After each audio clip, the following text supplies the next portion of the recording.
Hi everyone, this is Colin with BlocksmithXR. Today in this stream we'll be taking on the Aquarium Challenge. That is where we'll build a virtual aquarium using the BlocksmithXR builder. And we kind of got inspired by this one by the Monterey Bay Aquarium, where they have some live streams of their fish and kelp forests and other exhibits that are just really cool to look at. So we thought we could take a look at first some of the aquarium exhibits that our BlocksmithXR team members have built. And then we'll actually start from scratch and build one all up on our own just from nothing. So without any further ado, let's take a look at some of the existing ones. Like I said, this is built by our Blocksmith team members. And this is kind of a classical approach on the aquarium exhibit. You have the large area in front of you where you'll be able to watch fish and animals move by.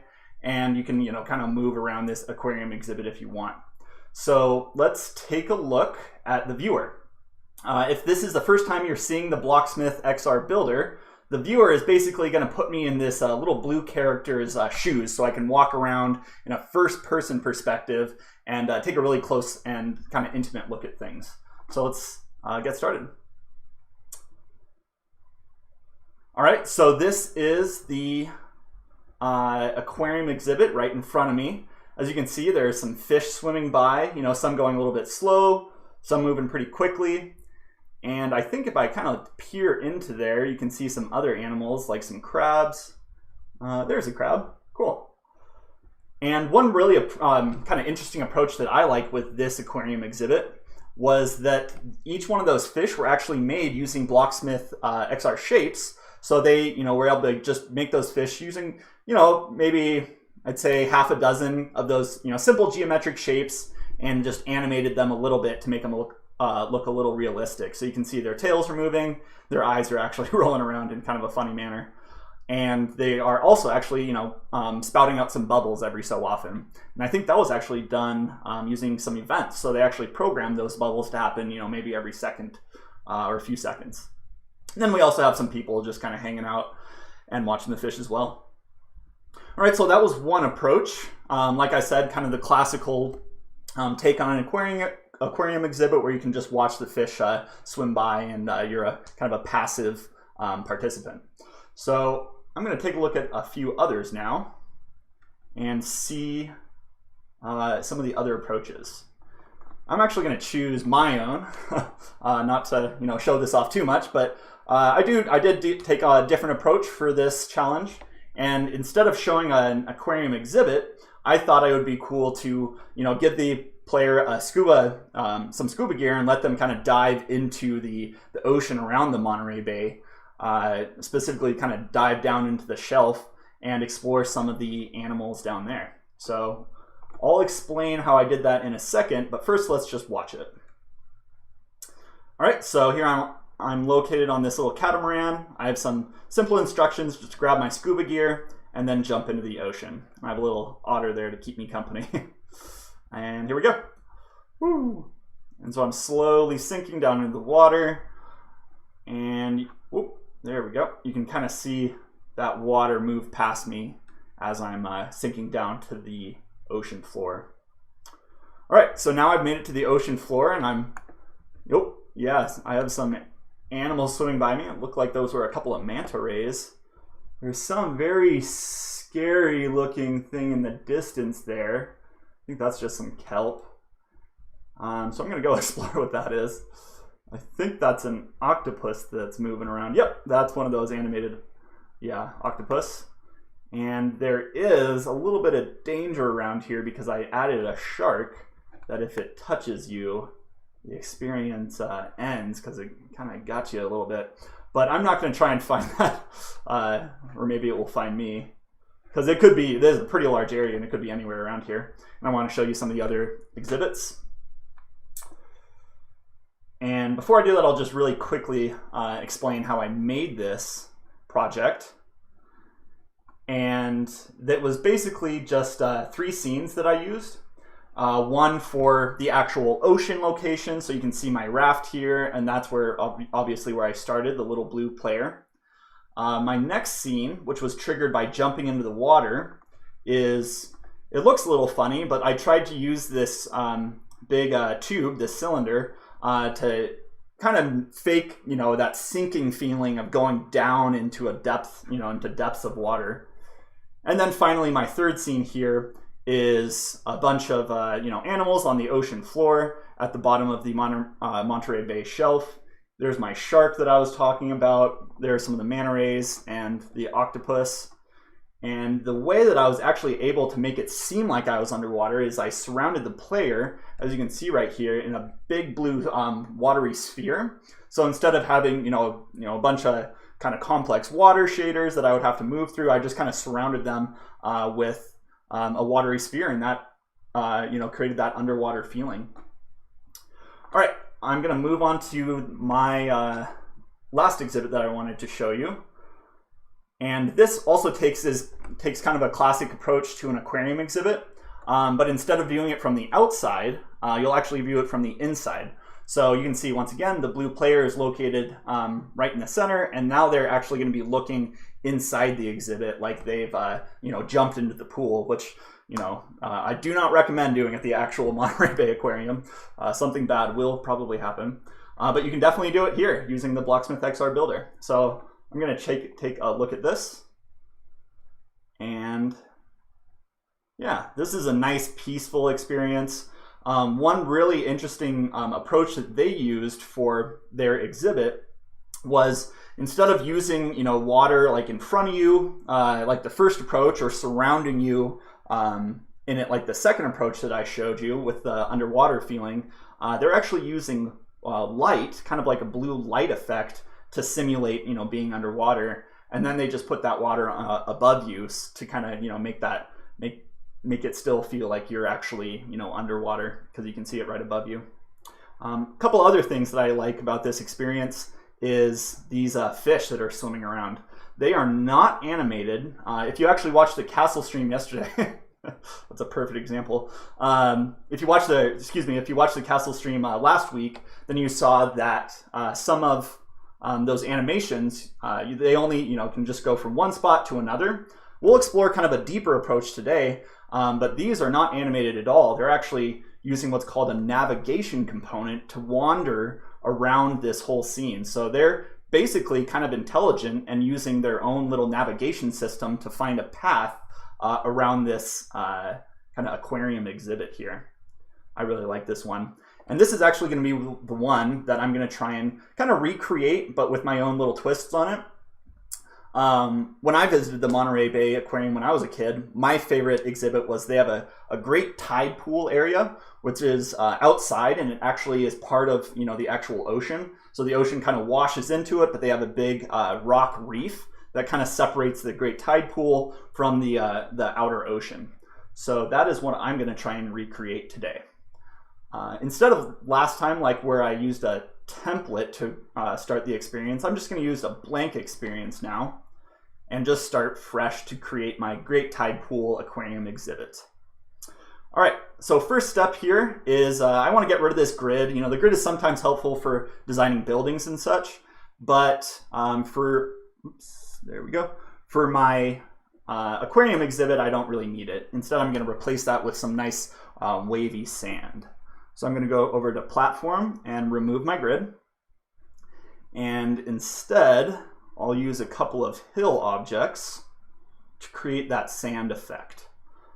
So obviously these are way too small, so I'm going to stretch them out using my scale tools right now. There we go. And apply a material. I want a sand material. Perfect. There we go. There, like I said last time in my previous stream, which you should check out, there's just tons and tons of materials for you to choose from in the BlocksmithXR builder, and even more in our professional level studio or software, which is called the Studio. And we'll explore that in some of our future streams, so keep an eye out for that. All right, so I have some sand on my ground here, and I'll kind of color that a little white, but maybe with a little bit of blue-green tinge to make it, once again, feel like it's going to be underwater. And instead of just having to recreate that same material on this hill piece over here, I can use a very handy tool, which is basically saving this material, and that's just a click of a button right there. So I've just saved that sand material, And now I can apply that onto any shape in this whole project. All right, I'll duplicate those. So I just hit the R key, and that just copied both of those objects. I'm gonna spin them around, change their height a little bit so they look just, kind of different than my other ones. And I'm actually gonna increase the size of all of these because I just want a little bit more space for myself to work with. Okay, just make sure there aren't any gaps between those. Looks good. Now I'm gonna group those all together. I can rename this to sand floor, and I'm going to anchor this, which basically means that I can't drag that around anymore unless I uncheck anchored. Okay, now I want to kind of create a boundary around my player, once again that blue figure, so you can actually see kind of how large this area will be, and that's where we'll start also adding some of those details like rocks and some seaweed and stuff to make this start looking like a tide pool. So if you've ever seen the Great Tide Pool at the Monterey Bay Aquarium, on one side it's kind of bounded by some concrete blocks, which is part of the aquarium.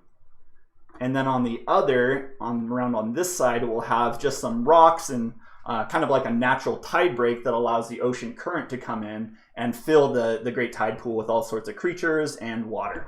So let's start making those concrete blocks first.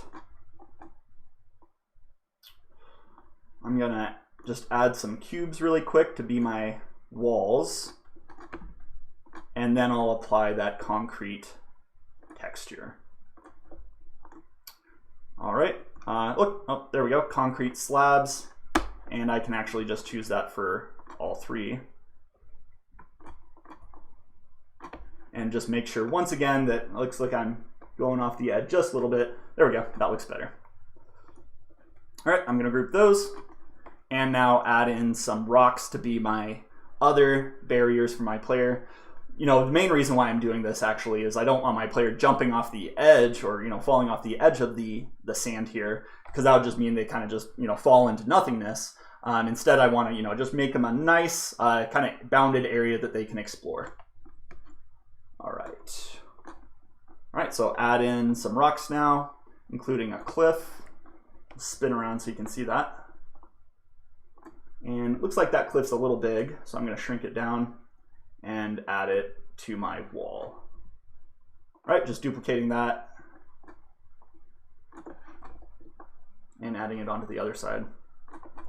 And instead of putting more cliffs on this side, I'll try and create that kind of tide, natural tide barrier using just some kind of large rocks. And one thing I really like to do with my scenes is kind of create some variation in color and texture, or color with the textures in my scene. So I'm going to make these a little bit more kind of blue-green, make them look like they have maybe some algae growing on them, because if they've been sitting in a tide pool for a long time, they would definitely be stained. And I'll probably do that with some of my other objects too. So just kind of slide over here. That might be a little too green. Go a little bit more blue. That looks pretty cool.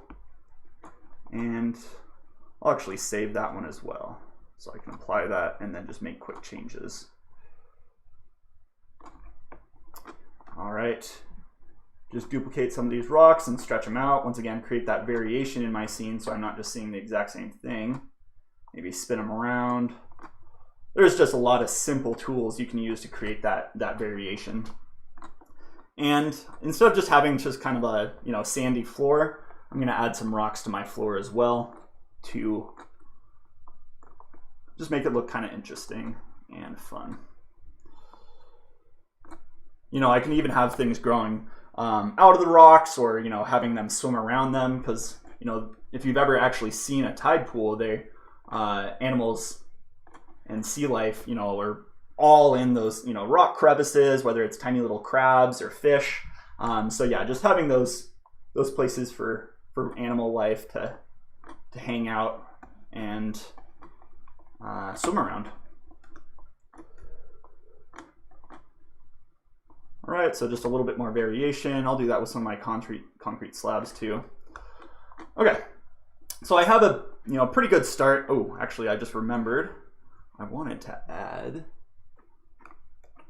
this, the hollow rock dome, because I'll make that a little bit of a special feature. This won't actually exist in the Monterey Bay Aquarium exhibit, but I just want to have something a little fun and interesting in my scene. So I'm going to add that, lower that rock down a little bit. And I'll also add a little stone arch over here. That's a little too big. There we go. And just kind of have that be a little cave that I can explore later on. And I'll change the colors on those too. Okay, so I basically have my, the foundation of my scene built. Now I can actually start, adding in details and changing around lighting to make it look like it's actually located underwater, kind of like that third approach that we saw. So first thing I'm going to do is change, instead of using a sky, I'm going to change to have a background color, and I'll have that just be kind of like a dark, maybe that might be, oh, that looks pretty good, a dark blue, and just adjust all my lighting settings also to create that blue underwater feeling. I don't want to make these too dark because then it'll be a little hard to see what I'm designing, and then when I'm exploring it might just be a little too dark for my stream. But ooh, that kind of has a nice feeling to it right there. But those are settings that if you want to take part in the aquarium challenge, you can absolutely customize yourself, and you could set your underwater scene at night, maybe put some spooky night creatures in there, some of those fish that dwell deep down in like trenches and things. That would be a fun thing to add to an aquarium exhibit, I think. All right, so I have that kind of underwater ambient feeling, that atmosphere going on, but I want to add just a few more effects to really bring that to life. So first thing I'm going to do is use just a standard cube, and this is going to be similar to the approach that we saw in that third experience, where they just kind of capped everything off with that water material to give it kind of the feeling that there's water above you. It's basically going to be like a water roof. So I'm going to apply water there. And now to see what that looks like from my player's perspective, I'm just going to click home, and that'll focus my player, and I can kind of look above and see that water effect. Cool. Another thing that I can add, or a few other things that I can add, are actually in the effects area.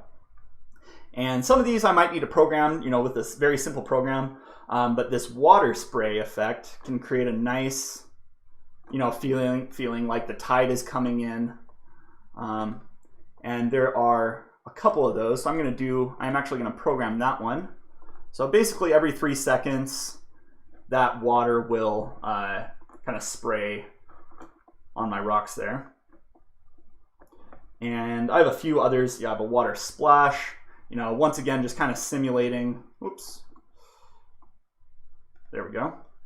Simulating, the tide coming in and out and breaking against those rocks. And I can even kind of rotate that and have that water, splashing against those rocks there. It might be a little kind of close. The water, when it hit those rocks, it hit it from the outside, so I'm going to move those back a little bit. There we go. So yeah, you can just kind of see that spray splashing over the rocks. That one's a little too far back. Okay. And then finally, I'll add a few little bubble whirls coming around. These ones I also have to program, but once again, that's a very simple event to make. All I'm saying, I'll explain this a little bit more this time. Periodic interval, oops. Where did my bubble whirl go? I think I put it in here. Yep, there it is. Yeah, so basically periodic interval is, over 1 second, 2 seconds, 3 seconds, whatever you type in here. I'll do 2 seconds. Then it's basically just going to have that bubble appear. So every 2 seconds, there will be some more bubbles appearing. And actually, I'll change that to 3 seconds. And once again, duplicate that just around the scene a few times. Maybe change that periodic interval amount so it's not, all the bubbles aren't appearing at the same time. And just place that a few times around my scene. I'll do 5 and one more in this corner. You know what, I'll actually put that in my cave. One thing that you can really do with these effects, kind of use them as a guide for the player, you know. For someone who's, you know, playing this game or experience for the first time, they won't really know what to do. And if they see some bubbles, you know, appearing in the distance, that will be kind of like a visual guide for them to go and explore. So that is one approach that you can use to kind of capture the player's attention and lead them to specific spots that you want to take them to in your experience. And I'll probably hide something in my cave and make something a little interesting out of this little dome here. All right, so I kind of have that underwater feeling going on, you know, have some bubbles, and now I actually want to explore it in that first person mode. So I'm going to click on play and play viewer. So I can explore this great tide pool like I'm actually swimming around in it like a little animal. Cool. I think that looks pretty great. I can use those bubble locations to you know, bring my player to certain areas. But now I really want to add the fun stuff in there, which is obviously the plant and animal life. So instead of, you know, building a fish, building a fish using these shapes, which I could definitely do, it just take a little bit more time than I want to spend on this stream today. I'm actually going to use some of our shared models in our models tab, and this basically gives you access to you know, all the models and things that people have shared with the BlocksmithXR builder. And for example, I have some of the fish that we saw in those earlier experiences that our team members shared with me. So I can use some of these fish that they made in their scenes and just drag them right into mine. And it's just that simple drag and drop. I really like these fish. I'll drag a couple out because they are totally fully animated. You can actually see. So they'll kind of swim back and forth if you have them move around a scene. So I'll use a couple of these as kind of like some bottom feeders, you know, in my experience. And then I'll also have this yellowfin fish, and I'll use an actual animation for that one to swim around instead of just kind of moving around using a navigation component like I talked about earlier. So I'll put a navigation component on this fish, and then I'll use an animation, what's called actually a stacked animation, on this fish over here. So let's do this one first. And I'm actually going to shrink it down because it's a little big right now. And I'm going to focus on it with my home button. All right, so I focused on it, shrinking it down or scaling it down. And I was able to shrink it all down at once by using the shift key. I just shift, and then you drag those scale handles, and you can scale something proportionally, as it's called, or just scale it all down at the same size. And I want to add that navigation component onto this fish. So I'm going to click on Add Component. This is all under the Object tab, by the way. Click on Navigation. All right, so it has a navigation component on it right now. However, it's not going to do anything. It's just idling. So I actually want that to just kind of wander around my scene, or walk around, or swim around in this case. And I'll lower that to be a little bit slower, and I want that to begin right when the scene begins. And instead of just putting that right in front of the player, I'll move that to this corner so I can have something to find over here.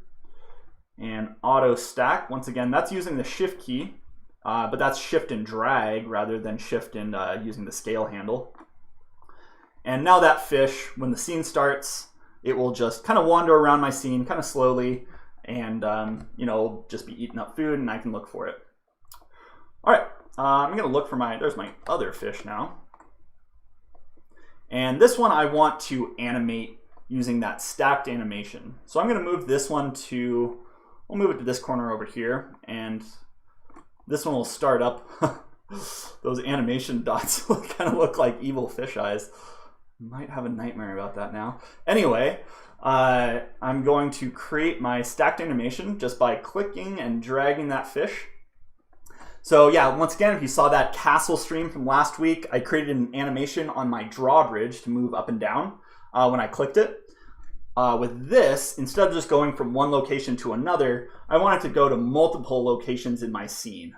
So I have one location made already, and I'm going to rotate that around a little bit, and I like having random durations for these types of animations because it's kind of different every time, and if it's kind of looping around a scene, it won't always be going at the same speed. So I'll choose a random duration between 3 and 6 seconds. And I'll lower that down a little bit. And now I'm going to create my stacked animation by adding a new step. All right, so now I can just click and drag again, and that red dot shows where my first position will be. And now I'll take my fish to my second animation step. And for this one, I'm just going to have them, since this whole fish is totally animated, it's kind of flippers are animated, its eyes are animated. I'm going to move it right in front of my player. That might be too close. Might be a little scary.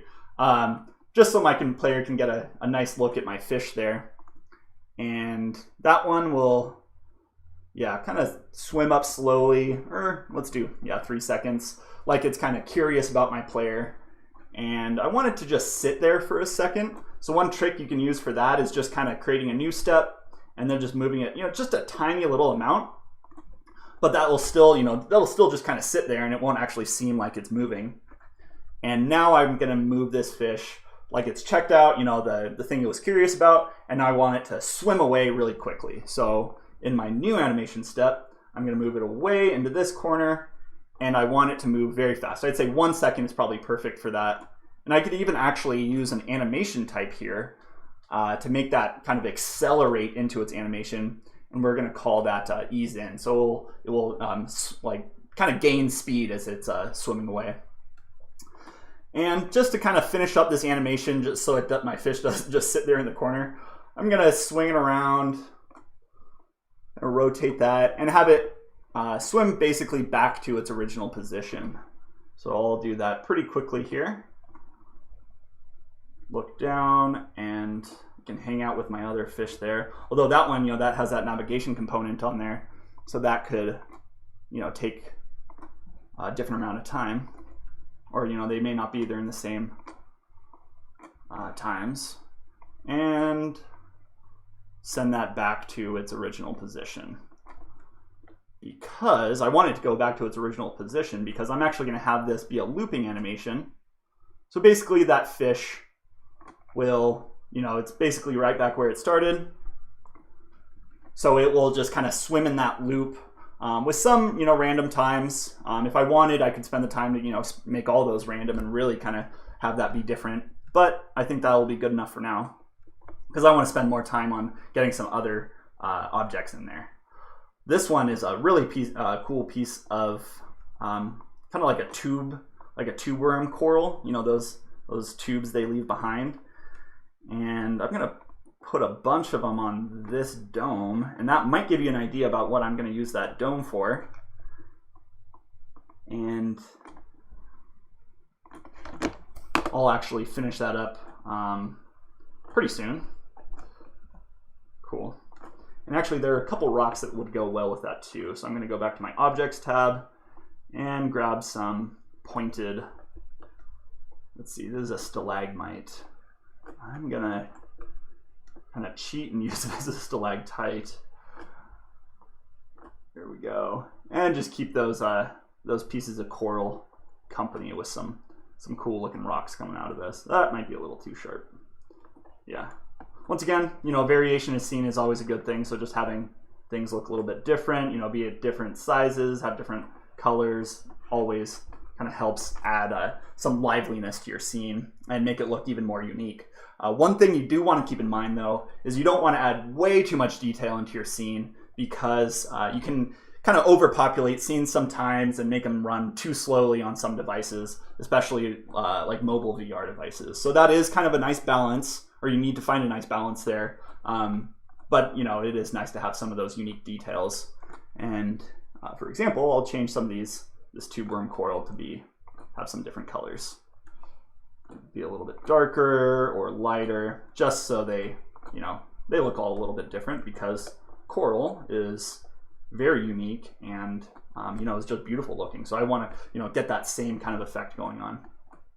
All right, I want to add just a few more objects in. You know what? Actually, I'm gonna call it good for models right now and move down to my Google Poly tab. So Similar to those Blocksmith models that I was using earlier, like the fish, I actually want to use some more kind of pre-made 3D models that you can just drag right into the builder. And you don't have to assemble yourself to make scenes, just go really, really quickly. So I'm going to click on my Animals tab and look at some of my ocean animals that I can find in here. For instance, I can have a little turtle swimming around. That's actually a pretty big turtle. And I could even make them into a little pod of turtles. Maybe some little baby turtles that have made their way into my great tide pool here.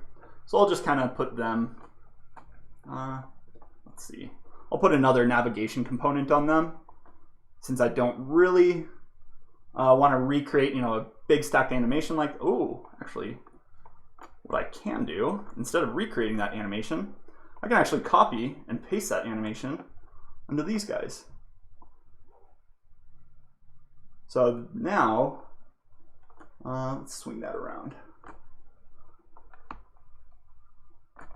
Oops. Yeah, my turtles will swim around my scene. I'm going to put them up in the air a little bit. And they'll actually be using the same animation as my fish over here, but since they're so rotated, it should hopefully look a little bit different than the animation on my fish.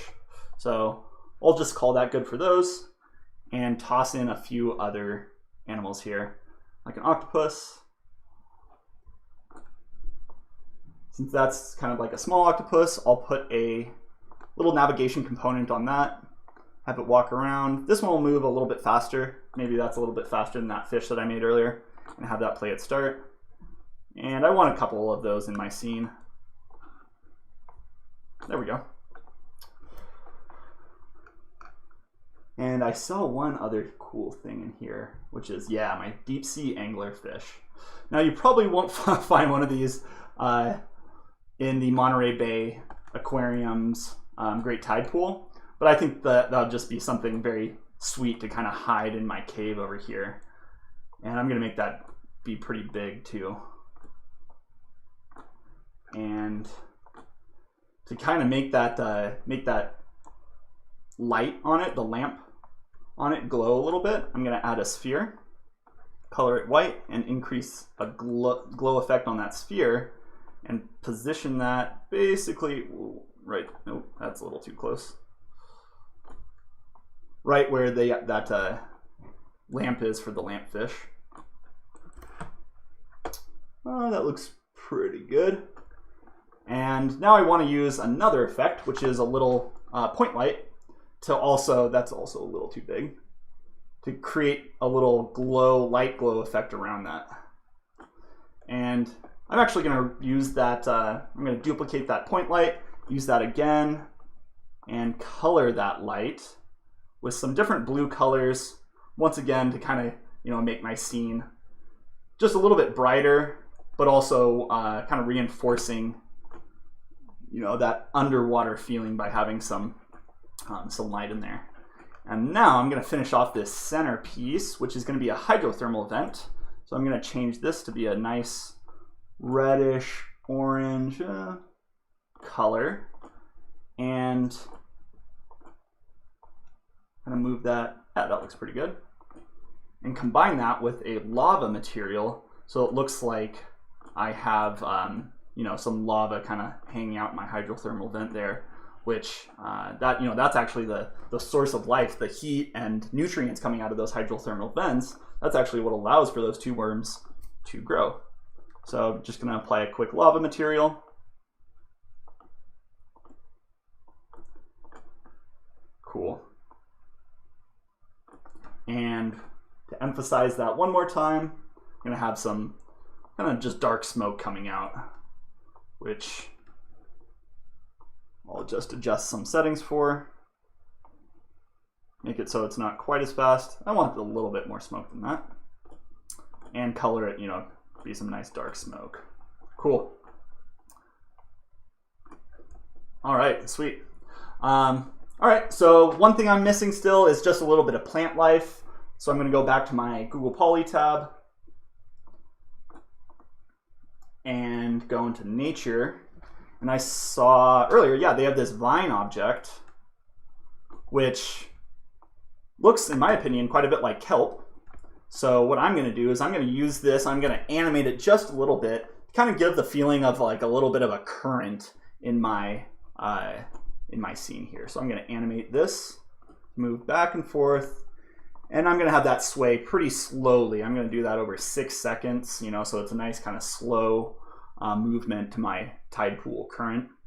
And I want that to what's called ease in and ease out. That basically means accelerate and decelerate as it's moving back and forth. Now I'm going to duplicate this quite a few times around my scene, change up the size and maybe rotation a little bit, you know, create some of that variation. And yeah, just hit R, duplicate. You can actually see, yeah, what it would look like from the top here, looking into my tide pool, which actually looks pretty realistic. So I'm happy how that turned out. Cool. All right, I think this is ready for another test. Ooh, one quick thing that I'm going to add to my cave here. This, I cannot take credit for this. This is a kind of invention we've seen by some of our other, some of our students. I think this was maybe a middle schooler who invented this effect. But if you create kind of just like a black hole or black, you know, barrier there, then lower the transparency on it, you can create kind of like a nice little shadowy area. And combined with the light, that should work pretty well. So I'm just lowering that transparency so I can go in there and take a look at my kind of cool fish. All right, so that is the main setup I wanted for my aquarium exhibit. I'm going to play that viewer again so I can actually wander around and watch some of those animations.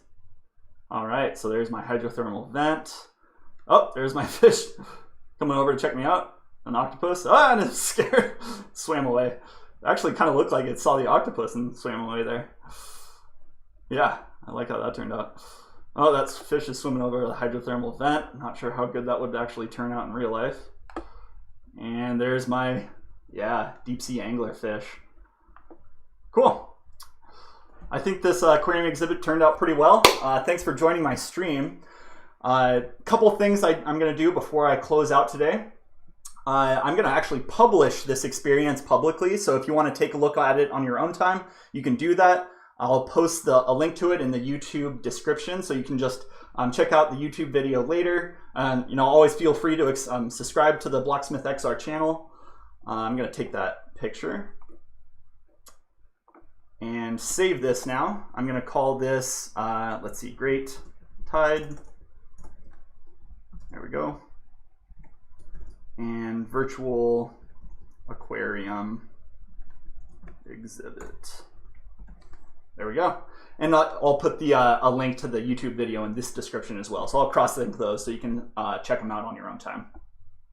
All right, saving that, just uploading, and I'm going to publish that now to Blocksmith. So yeah, that's live. You can check this out on your own time.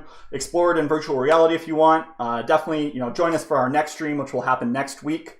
And I'll be taking on a new challenge. So I hope you all enjoyed today. Once again, my name's Colin with BlocksmithXR, and I hope you had a good time and enjoyed seeing how to create virtual aquariums.